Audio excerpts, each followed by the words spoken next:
Eu te saúdo com a paz do Senhor. Os anjos desejavam pregar o Evangelho? Fique aqui comigo que eu vou te falar acerca deste negócio. Esta é a lição número 11 da classe de adultos. Uma igreja hebreia na casa de um estrangeiro. Isso é possível?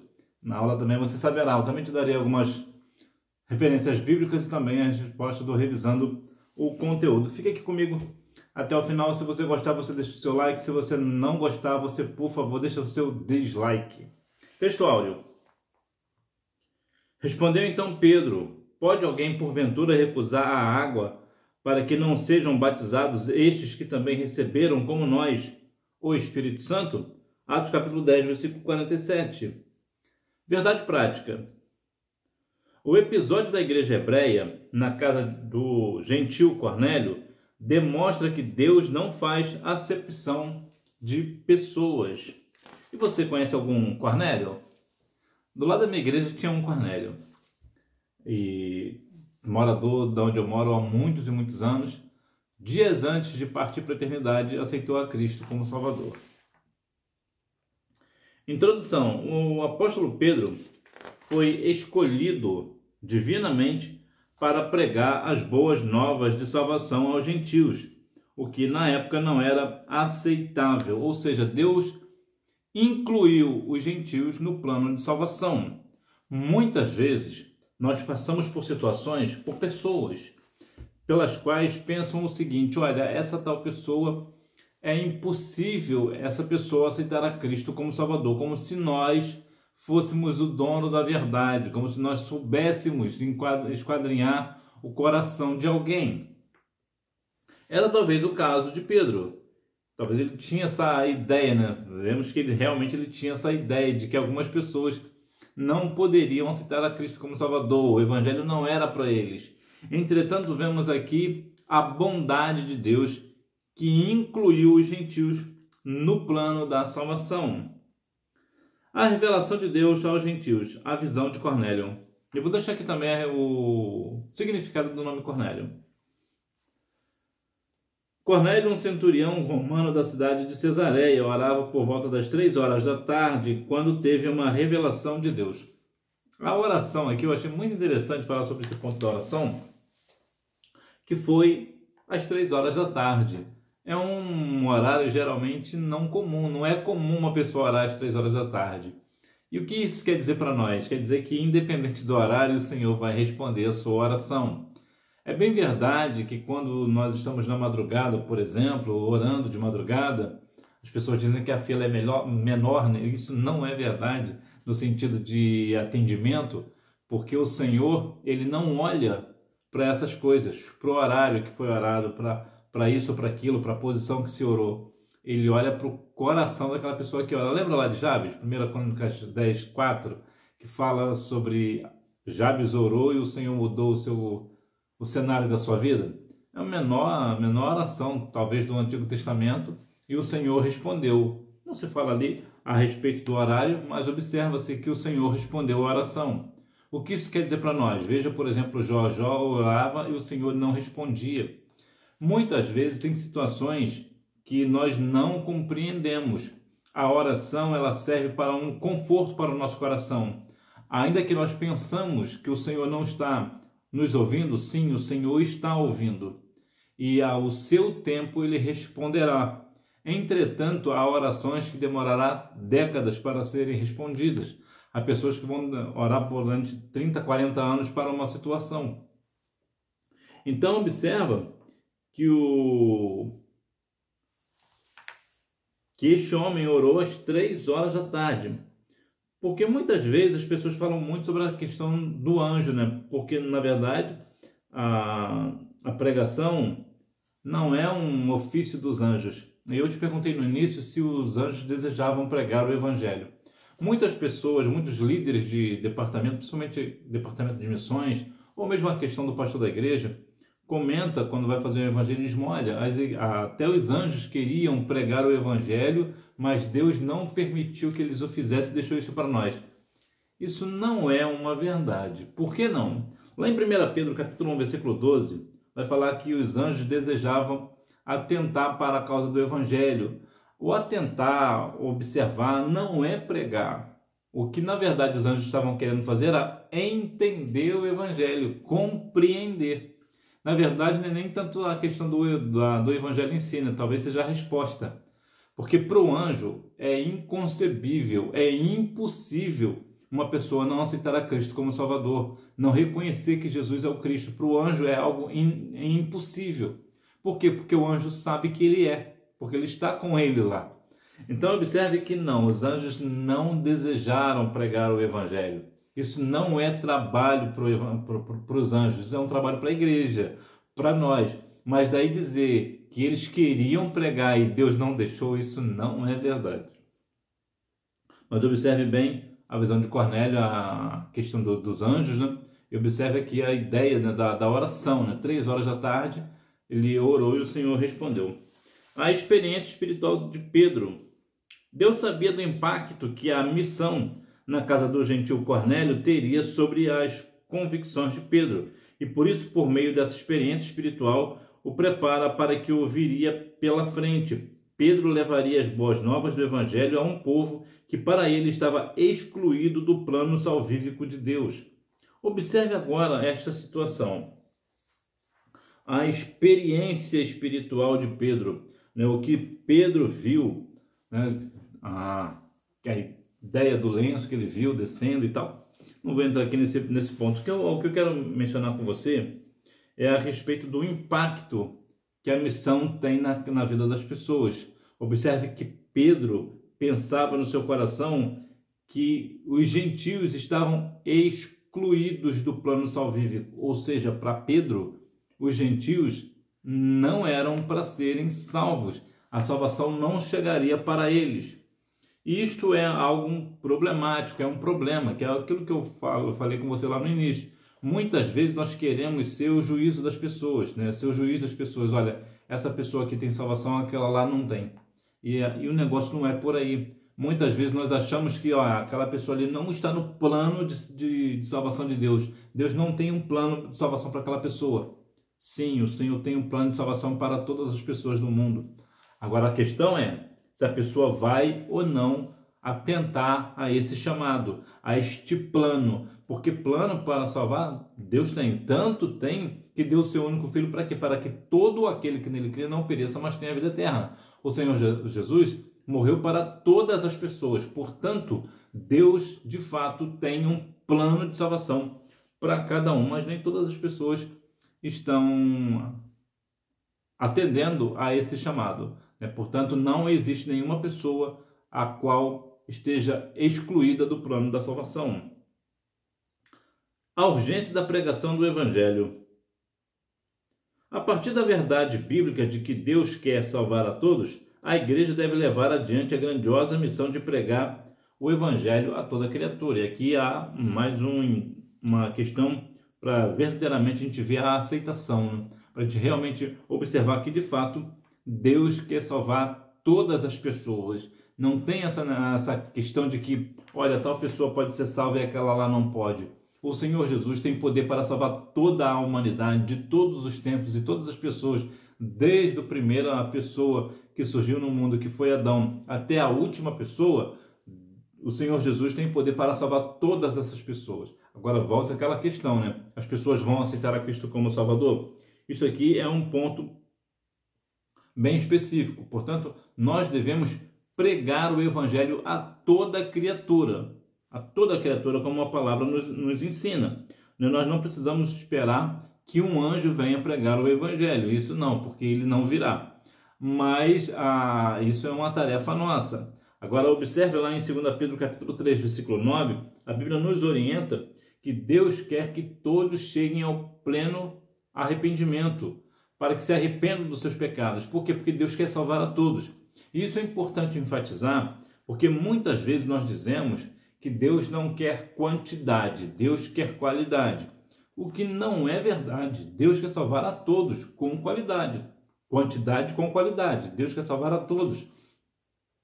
Agora é mais aquela ideia que vai sempre voltar, né? Vai sempre apertar a mesma tecla. Todas as pessoas aceitarão a Cristo como Salvador? Vão aceitar a Cristo como Salvador? Terá essa aceitação? Isso aqui que é o grande X da questão, né? Sinopse: Deus revelou seu plano de salvação a Cornélio e preparou Pedro para anunciar o evangelho aos gentios.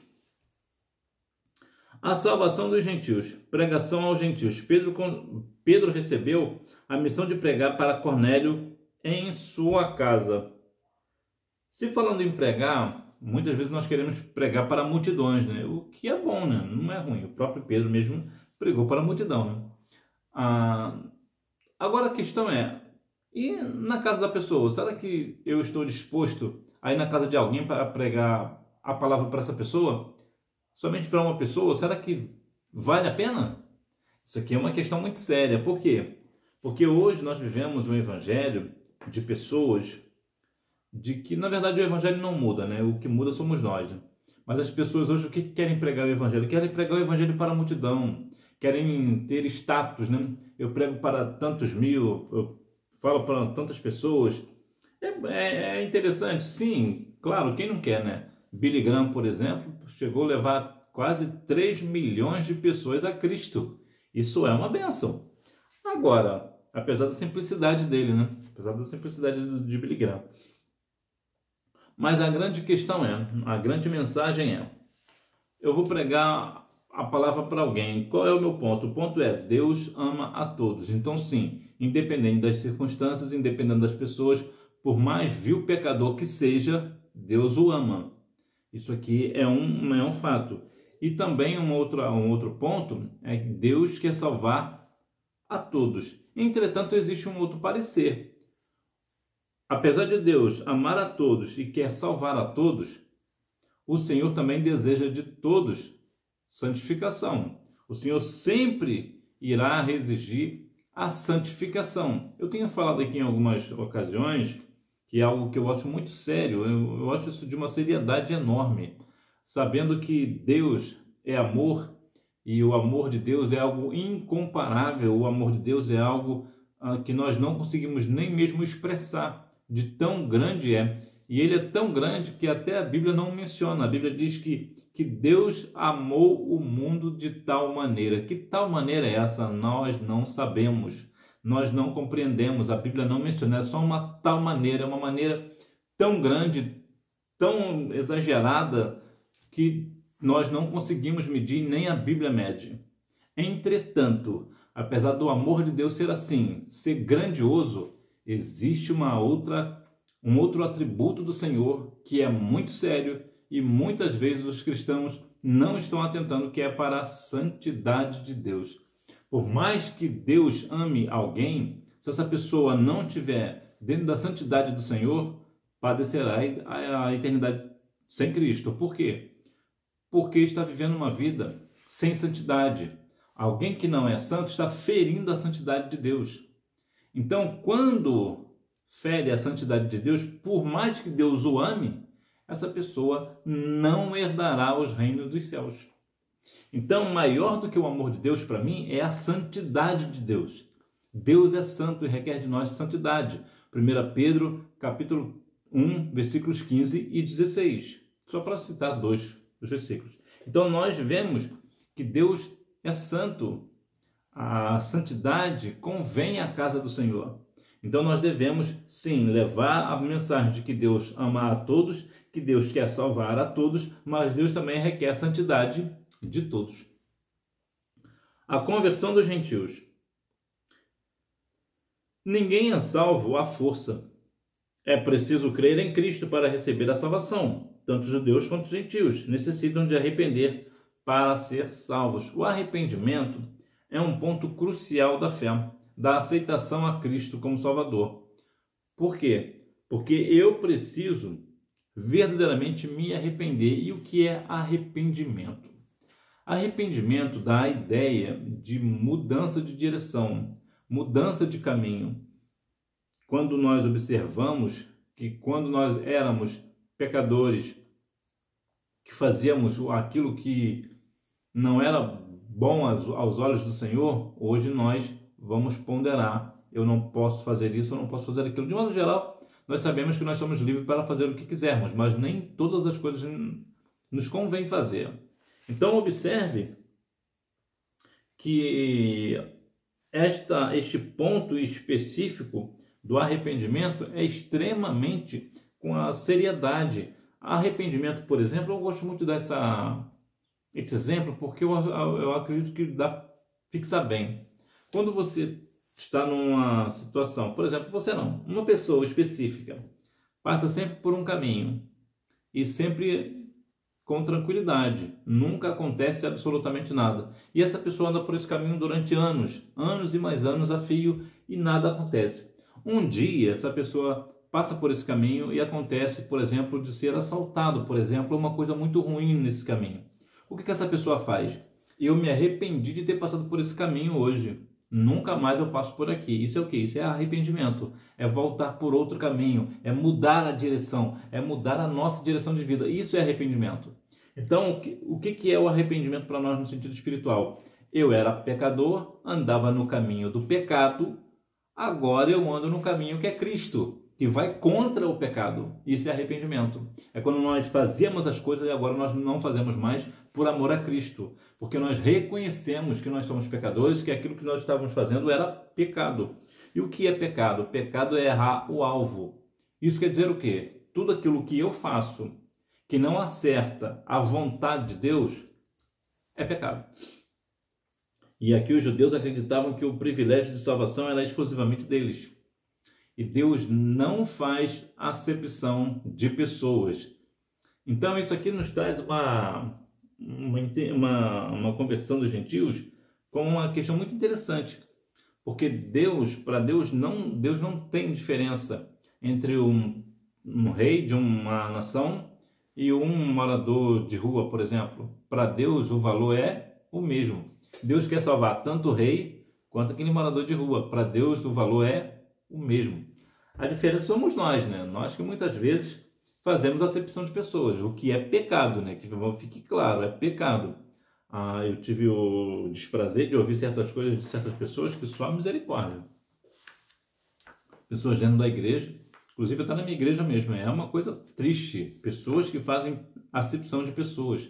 Nós não podemos fazer acepção de pessoas porque isso é pecado.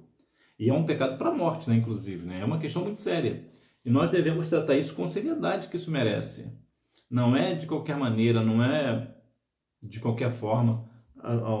Nós devemos viver uma vida de arrependimento, uma vida verdadeiramente de presença, de presença com o Senhor, na presença santa do Senhor, e observar que a salvação não é um privilégio nosso. A salvação é um privilégio de todos. Todos aqueles que aceitam a Cristo como Salvador. E é nossa responsabilidade levar essa mensagem para essas pessoas. Se a mensagem de Pedro mostrou que todos os judeus e gentios não chamados à salvação pela fé em Cristo, ou melhor, são chamados à salvação pela fé em Cristo. O Espírito derramado sobre os gentios. O Espírito prometido. A promessa, portanto, não se limitava mais aos judeus, nem tampouco a uma classe especial, reis, profetas e sacerdotes, mas a todos quanto nosso Deus chamar. Eu e você e todos os que creem em Cristo somos contemplados com essa promessa de Deus. O batismo no Espírito Santo experimentado pelos gentios na casa de Cornélio. Olha que interessante, na casa de um gentio aconteceu algo extraordinário. E o que foi? O Espírito Santo prometido, que foi prometido lá em Joel 2,28, se cumpriu também na casa de Cornélio. O batismo com o Espírito Santo é para todo aquele que crê no nome santo do Senhor Jesus Cristo, incluindo crianças. Crianças também são batizadas com o Espírito Santo. Adolescentes, jovens, adultos, idosos. Todos nós somos o alvo da promessa do batismo com o Espírito Santo. Basta crer, buscar a presença do Senhor, porque certamente essa promessa irá se cumprir. E a questão aqui, o Espírito Santo ele é tão perfeito que até pessoas que têm, por exemplo, uma deficiência, por exemplo, também podem receber a Cristo, podem receber o batismo com o Espírito Santo. Tanto o Senhor Jesus, quanto o nosso Deus, quanto o Espírito Santo, não faz acepção de pessoas. Todos nós somos iguais, não há diferença para Deus. Todos nós somos iguais e nós devemos andar com igualdade de um para com o outro. Porque muitas vezes as pessoas pensam, né, que reis, profetas e sacerdotes são maiores, né? São pessoas especiais. Assim, nos dias de hoje seriam, por exemplo, como os próprios pastores, né, líderes, né, pessoas influenciadores, né, de hoje em dia, são pessoas especiais. Só essas pessoas podem ser batizadas com o Espírito Santo. De maneira nenhuma. Todos nós, e mais uma vez eu vou enfatizar aqui, incluindo crianças também, podem ser batizadas com o Espírito Santo. Eu me lembro que na minha igreja, no dia 10 de junho de 2007, uma criança foi batizada com o Espírito Santo. Então, veja que o batismo com o Espírito Santo é, sim, para os dias de hoje, continua sendo.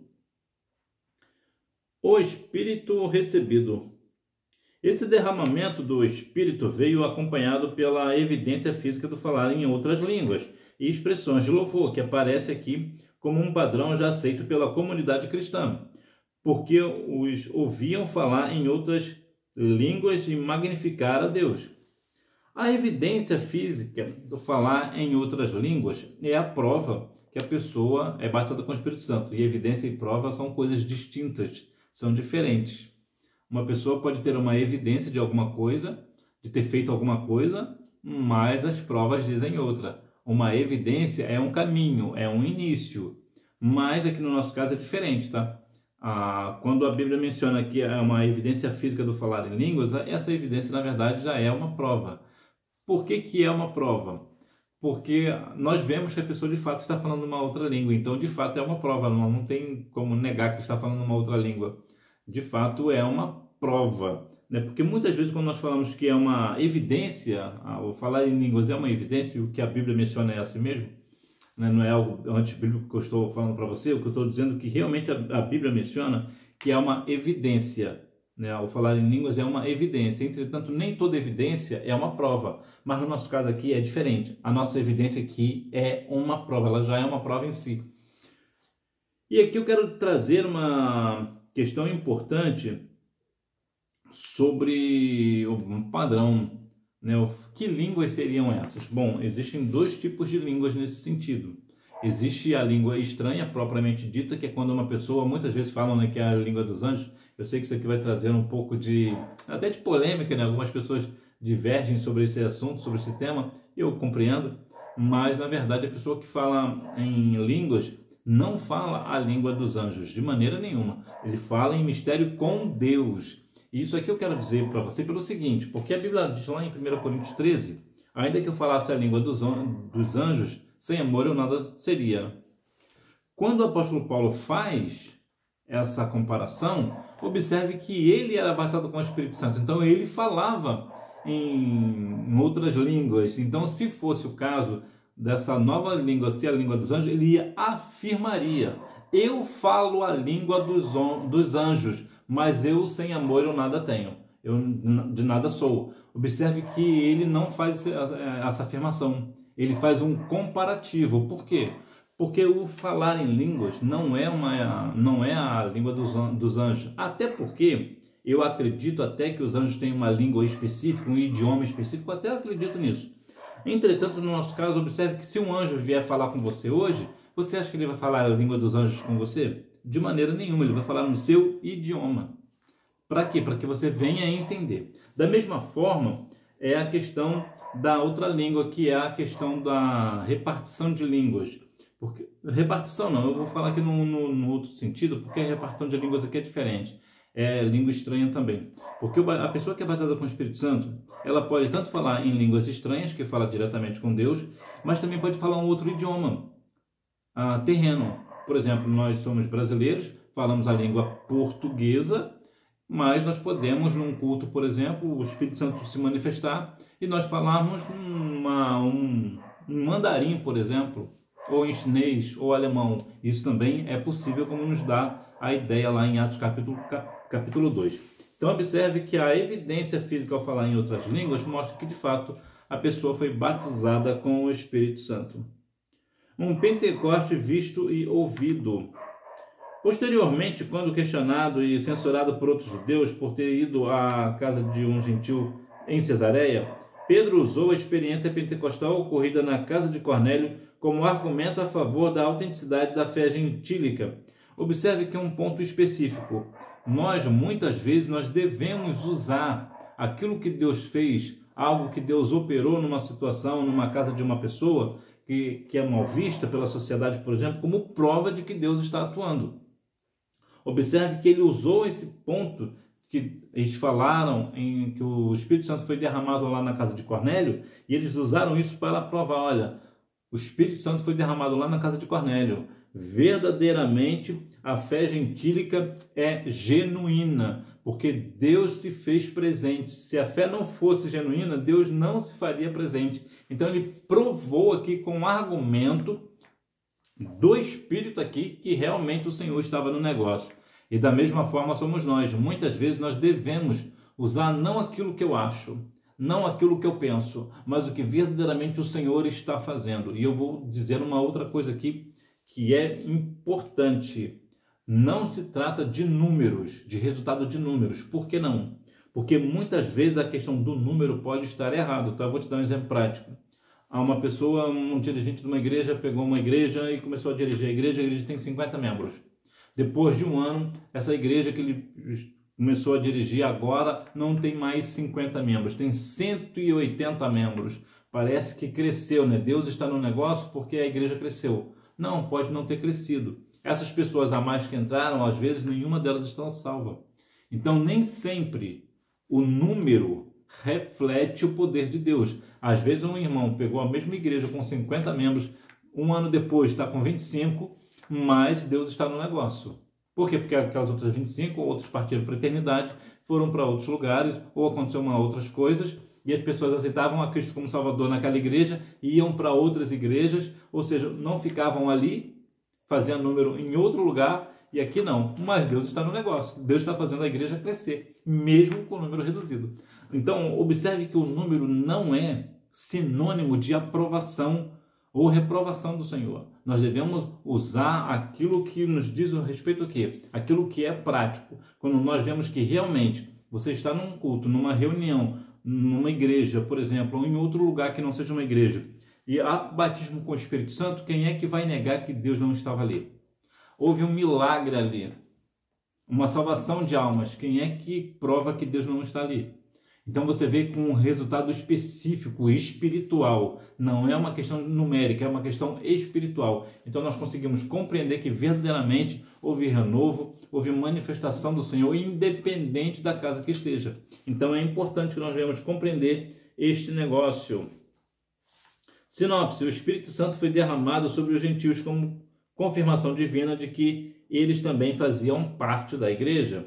Conclusão: a missão da igreja na casa do gentil Cornélio mostra como o amor de Deus pode alcançar todas as pessoas, independentemente de cor e raça, que abrem o seu coração à poderosa mensagem da cruz. Então, independente da raça, da classe social da pessoa, de onde a pessoa mora ou deixa de morar, se a pessoa é um rei, uma rainha ou uma pessoa que está em situação de rua, para Deus, toda aquela pessoa que abre o coração e aceita Cristo como Salvador, essa pessoa recebe o nome de Filho de Deus, como nós vemos em 1 João capítulo 1, versículo 12. Então nós vemos verdadeiramente que o Senhor, Ele está conosco. Então nós devemos continuar pregando o Evangelho a toda criatura, para que verdadeiramente as pessoas vejam que o Senhor está presente, o Senhor se faz presente, o Senhor está conosco. Então que nós venhamos continuar firmes nesse propósito. Revisando o conteúdo, número 1, a inclusão dos gentios à igreja do Senhor. Número 2, Pedro levaria as boas novas do Evangelho a um povo a quem para ele estava excluído do plano salvífico de Deus.